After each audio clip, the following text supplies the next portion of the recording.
This is the Action Movie Guys podcast, bringing you action movie reviews from across the decades, plus box office numbers and insight like never before. And now, your hosts of the Action Movie Guys podcast, Alex and Nate. What's up, everyone? Welcome to episode 40 of the Action Movie Guys podcast. I'm your host, Nate, and that's my co-host. I'm Outlaw Al. Outlaw Al. So we're going to be talking about some, guess what? We're doing Westerns this month. A couple months ago, we did female-led action movies. Last month, we did movies with black leads for Black History Month. This month, we're doing Westerns. So today, we have a very special movie, The Good, the Bad, and the Ugly. One of the most iconic Westerns of all time. First time watching for me, so I'm very interested to talk about it with you, Alex. But before we even get into any of that, first, gotta let you know, if you're listening on Apple Podcasts or Stitcher, please make sure you subscribe. Make sure you leave us a rating, give us a review, give us a comment. Let us know how we're doing and if you're enjoying the show. If you're watching it on YouTube, make sure you're subscribed to the channel. Leave us a comment down below with your scores. We're going to give you our criteria.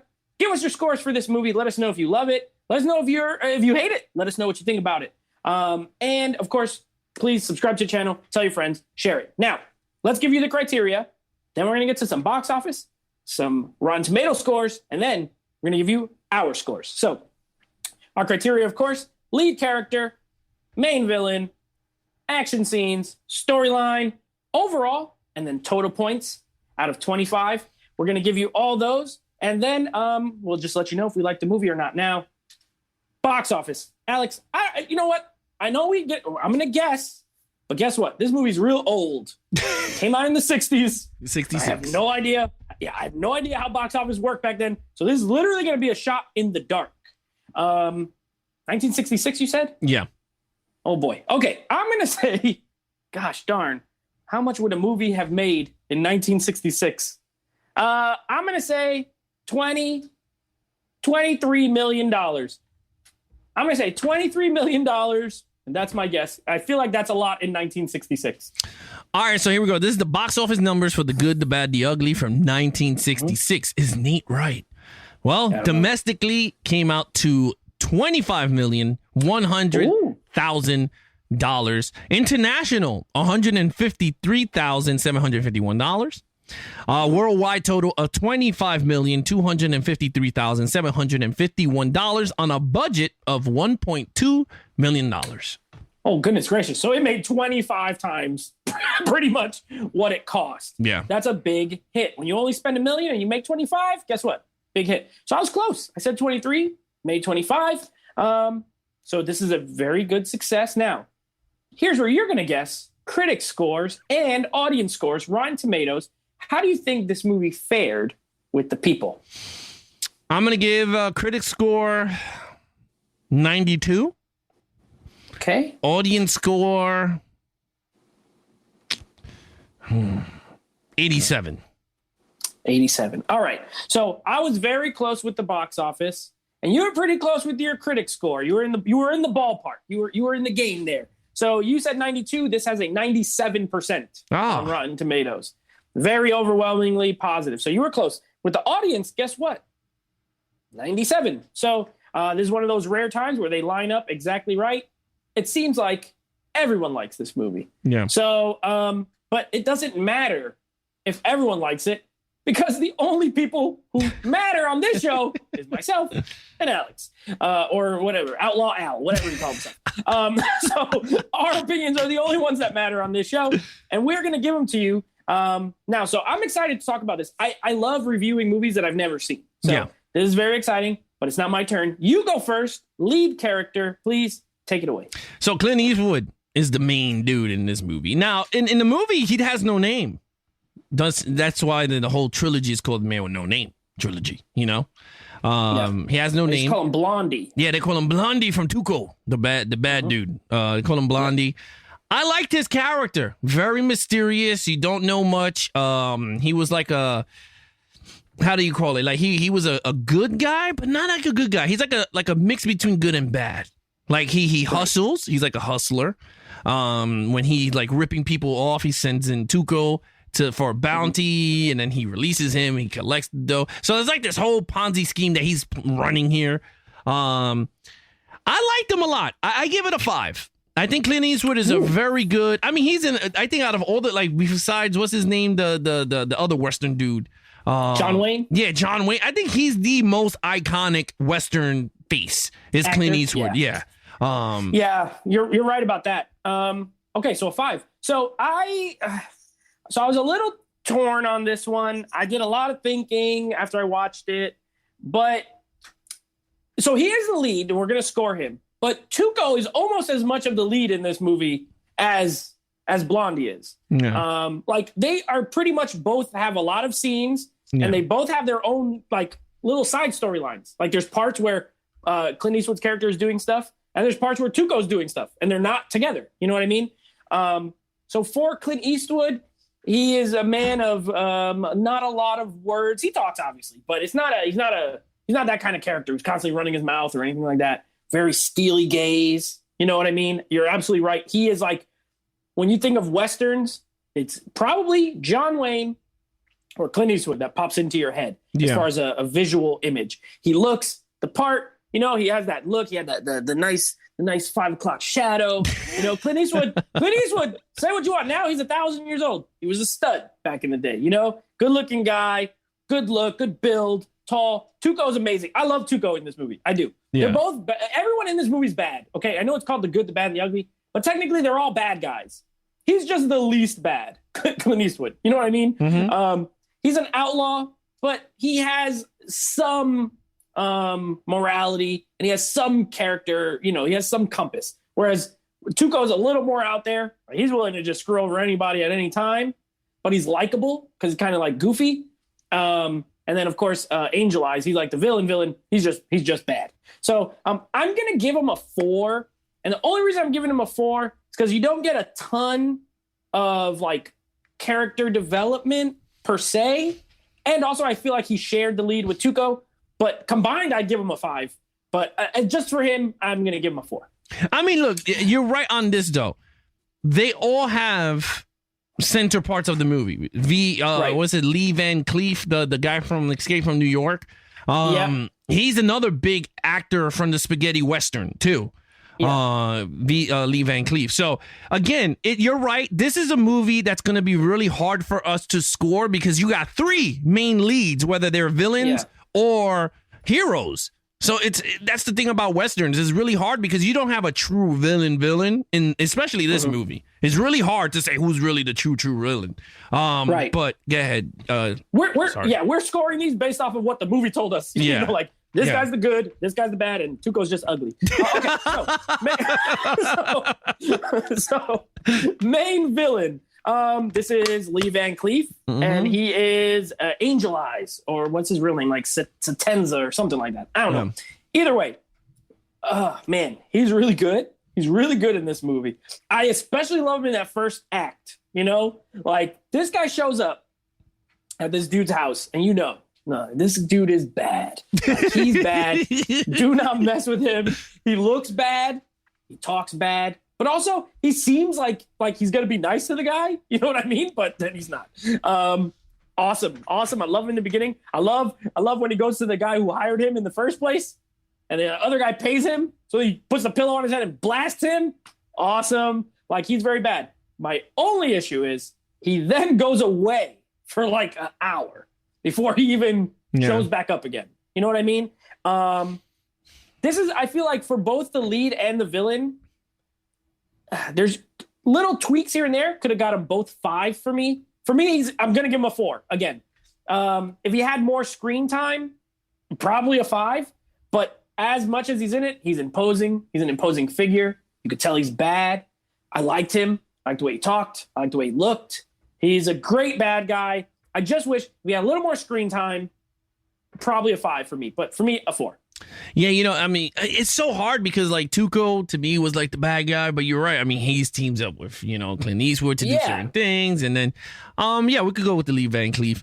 Oh, you scored Tuco? No, you can score Tuco. No, it's fine. He is very bad in this. No, he is. But yeah, Lee Van Cleef's character, Angel Eyes, he's really good. I think I prefer Lee Van Cleef in A Few Dollars More. Or less. Okay. The one that comes, there's 3 of this.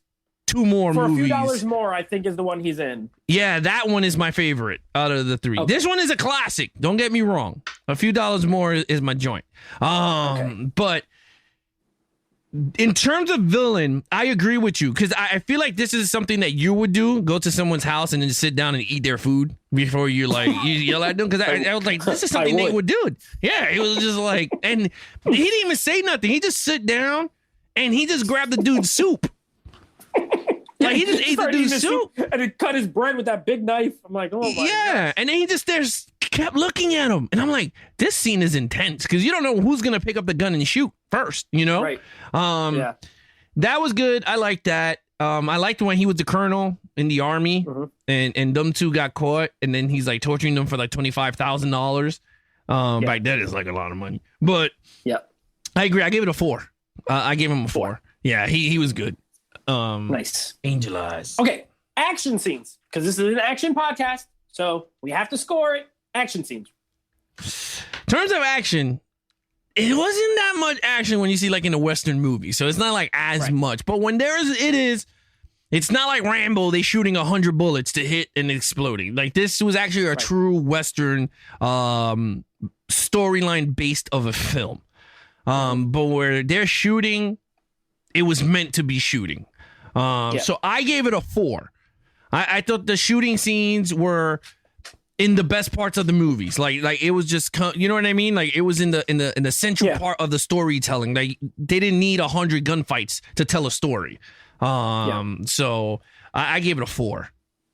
Okay, that's fair. That's fair. I felt a little more. I gave it a 3. But just more like what you said at first. This is a story-driven film. It's not an action-driven film. Yeah. So I did like the Civil War scenes when they're in the Civil War and they're fighting, and I love it because it's like old Hollywood.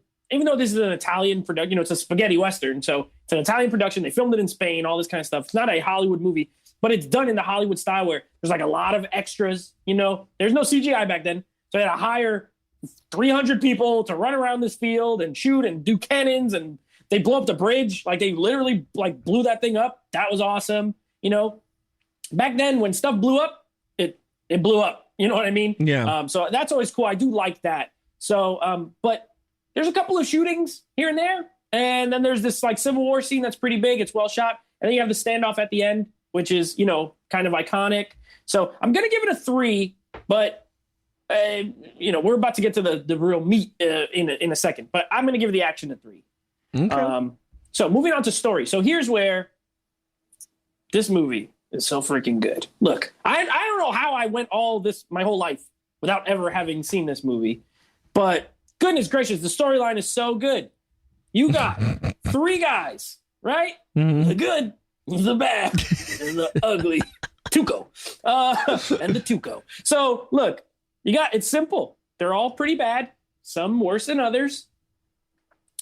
Tuco and Blondie, they have this scheme where he keeps getting captured.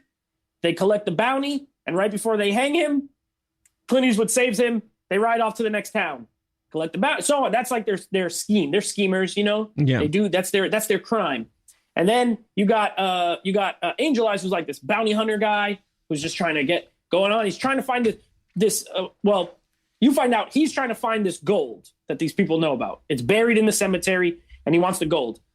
As the movie progresses, the other 2 characters find out about the gold as well. Incidentally, like they happen upon this road, and this guy happens to say his name, and they happen to get this information. And then they're on a collision course, right, for this gold. So the movie takes its time telling the story. It's a long movie. It's about 2 hours and 40 minutes. Yeah, it's a long movie. It takes its time telling the story, but the characters are interesting. It's extremely, this is an overall, so I'll leave that. But the storyline is great. It's great.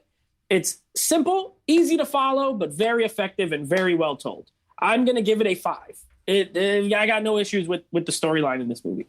You said everything. In terms of story, the thing I would add to your masterpiece of a review is the heartfelt when they were beating on the guy, on Tuco, you saw the dude crying and they stopped playing the music. It was very emotional, that scene. Very, very, very emotional. I thought that was a very well shot scene out while they were playing the music in the Civil War. I thought that was really good. Everything you said is, this is right on point. This movie is very story driven, not action galore. I mean, if you're one of those that are waiting for, there's not. I mean, this is just straight dialogue. Yeah, this is straight dialogue. So this is not like the other sequels where they added more action to the story. But with that said, I agree. I gave it a 5. It's a great storyline. Yeah, it's a fantastic story. Right on. All right, so overall. Yeah. Overall, it's a fantastic piece of history in terms of Western. And again, it boils down, what is your favorite style of Western you like to enjoy watching? Are you one of those that want to do straight Westerns? Like, I want to see, them shooting Indians and straight gunfight, you versus me, like Quick and the Dead. Very Western, but that's more of a standoff between me and you, a tournament. So you got those type of Westerns. Then you got the Magnificent Seven type of storyline. Action, but there's a goal towards the story, but it's a group of 7 different outlaws meeting up for the first time to do like a mission or something, But then you got this one that's just straight story driven with the star power of Clint Eastwood, and then Lee Van Cleef, another big star at the time, and then the guy who plays Tuco. So they were all amazing. Eli Wallach. Eli Wallach. Yeah. So honestly, dude, overall for the entire film, I'm giving it a 5. It's a great film. You know what? Perfect. I don't disagree with anything you said. And there's a couple other things that I want to add. So number one, this is exactly what you said. You have different styles of Westerns, right? And then this makes me more interested to kind of dig into these, because you got this as a spaghetti Western, right? You got these spaghetti Westerns. They're Italian, these Italian directors, Sergio Leone. And then you have like the American style Western, the John Waynes, the kind of Hollywood Western.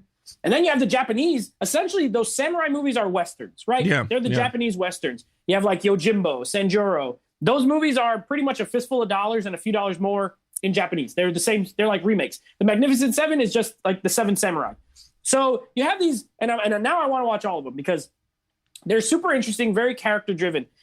A couple other things that this movie has, though. One, it looks gorgeous. So I cannot wait for that 4K to come out, because the Blu-ray looks really good. It really does. But those landscapes, it's extremely well shot. For $1 million, this movie looks like $50 million. I'm not even going to lie. It looks amazing. It's extremely well shot. It's extremely well acted. And one of the best things about it, the score by Ennio Morricone, is so freaking good. I'm a score nerd. I love movie music. It is incredible. I did not know, because I had never seen this, I did not know that the stupid Modelo Especial commercials with all the UFC fighters is the music from this movie. I had no idea. I was like, what the heck? Why is this? I know this song from a commercial and it's in this movie. So that part I loved. It comes towards the end when they're at the graveyard. And then you have like the more iconic, that whole score, it's so good. Oh my God, I loved it. So the music is great. The production values are great. The star power is great. The storyline's great. And even though we had to take points off for things that we score on, the film is perfection as far as what it, within its genre. I also gave it a 5 out of 5. I didn't, I scored the lead in that way because they shared it. I shared the villain, because he's off screen. But it's not an action movie. There's a little bit of action, but it doesn't matter. It's still a perfect movie for what it is. So 5 out of 5 for me as well. So total points for me, that comes out to a 21 out of a 25. I gave it a 4, a 4, a 3, a 5, and a 5. Alex, what's your score? It's a 23 out of a 25. 23. Yeah. Yeah. I mean, yeah, right on. I mean, it's a great movie. Yeah, I mean, you're right. I mean, first of all, the score is like I think to me is one of the most iconic Western albums or music ever put on screen. And I want to know, when the 4K comes out, is the score going to be redone for the movie? Because you know how they do sometimes, they go back and they redo it to clean it up and make it sound better. Yeah, remaster it. Yeah. Like, is it going to be remastered also with the actual film? Because that would be fantastic to just listen to it again, remastered. It's really good. It's Yeah. really good and it's iconic. You know what I mean? Like, I have never seen this movie and I knew that other part of the score. You know what I mean? So it's one of those movies where like you may not have seen it, but you know things about it or from it, which is cool. It makes me. I haven't seen any of the Man with No Name movies, so Yeah. I do own the other two. I'm looking forward to going back, like I said, and watching them. But I we're not think- covering any more of those here. But I think personally, I think you are gonna enjoy the one that the one that I like, the one where Lee Van Cleef comes back. He joins forces with Clint Eastwood. I'm not gonna tell you why, but they join forces. Okay. He's a new character. He's not the same. He's not Angel Eyes. yeah, He's a brand in all new of dude. them, they're Yeah. playing, and Clint Eastwood's playing a different character in each one. Even though it's the Man with No Name trilogy, he's not the same exact character in each one, but he's playing a similar role. You know, he's just a Western guy with nobody knows, no real history. It's a mystery. I didn't mean to rhyme. But, That was yeah, so very rhyming right there. I didn't know you planned it or not. I'm looking forward to seeing those other ones and seeing a lot of other Westerns. But next week, we got, on top of Rambo, the fourth Rambo film, we're also going to be reviewing True Grit. Now, the remake of True Grit, starring Jeff Bridges, Haley Steinfeld, Matt Damon. I have not seen this since the theater. I think I saw it at the theater. And then I bought it and I never watched it again. So I'm looking forward to seeing it. Coen Brothers film. That's the one we're going to be checking out next week. Yeah, if you want to follow us on our social media platforms, follow Nate over on Instagram at NateFlix Reviews. Check out his podcast with him and his friends at NateFlix Movie Reviews over on Apple Podcasts, Stitcher, anywhere you listen to your podcast on. Levels of Geeks, you can follow us on every social media platform, Twitter, Twitch, Instagram, YouTube. Levels of Geeks across the board. Check out the website, levelsofgeeks.com. We have all our content, movie reviews, 4K disc reviews, all nice and organized for you guys. Merch there also. Other than that, that's your host, Nate. I'm your host, Alex Figueroa. Be awesome to each other and geek out.